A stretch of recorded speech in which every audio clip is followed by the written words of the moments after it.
Ողջույն բոլորին, այս տեսանյութում կսովորեք ձմռան մասին բառապաշար գերմաներենով։ Գրել եմ գերմաներեն և հայերեն, ինչպես նաև արտասանում եմ ճիշտ ձևով։ Դուրս եմ բերել հիմնականում ավելի շատ օգտագործվող բառերը ձմռան մասին։ Եթե ուզում եք սովորել գերմաներեն, միացեք իմ ալիքին և ավելի շատ տեսանյութեր կդիտեք։ Սկսեցինք, der Winter, ձմեռ, արական սեռի բառ է, der Winter, der Schnee, ձյուն, նորից արական սեռի բառ է, es schneit, ձյուն է գալիս, ուրեմն բնության երևույթների հետ գերմաներենում օգտագործում են es անդամ դերանունը, es schneit, es regnet, անձրև է գալիս և այլն։ Բնության բոլոր երևույթների հետ օգտագործում են es անդամ դերանունը, իսկ schneien նշանակում է ձյուն գալ, խոնարհում ենք es-ի հետ և ստանում ենք նախադասություն ձյուն է գալիս, es schneit։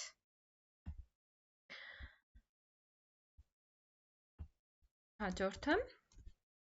es ist kalt, այստեղ նույնպես օգտագործեցինք es անդամ դերանունը, նշանակում է ցուրտ է, es ist kalt, kalt-ը ցուրտն է, ist-ը n է,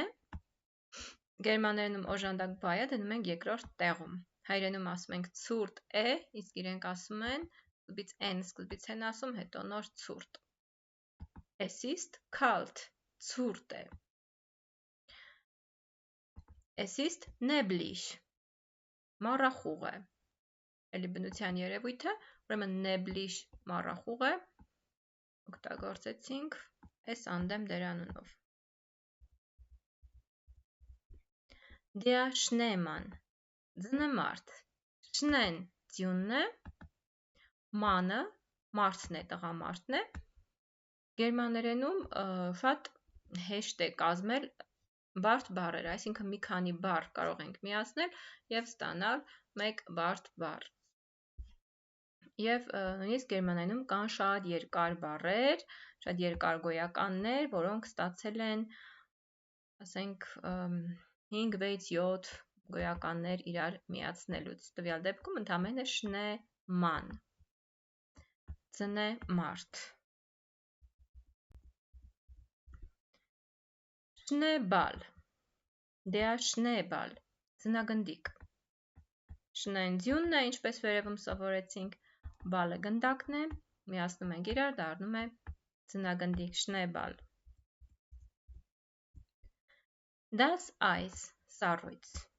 Eis-ը նաև պաղպաղակ է նշանակում, տվյալ դեպքում սառույց, das Eis, չեզոք սեռի բառ է։ Frieren, սառչել, մրսել, օրինակ ich friere, frieren, die Schneeflocke, նորից ձյուն բառից է կազմված, փաթիլ, ձյան փաթիլ, Schneeflocke։ Եթե ուզում եք իմանալ ավելի շատ բառապաշար և քերականություն գերմաներենից, բաժանորդագրվեք իմ ալիքին և կդիտեք նոր տեսանյութեր տարբեր թեմաներով։ Ցտեսություն։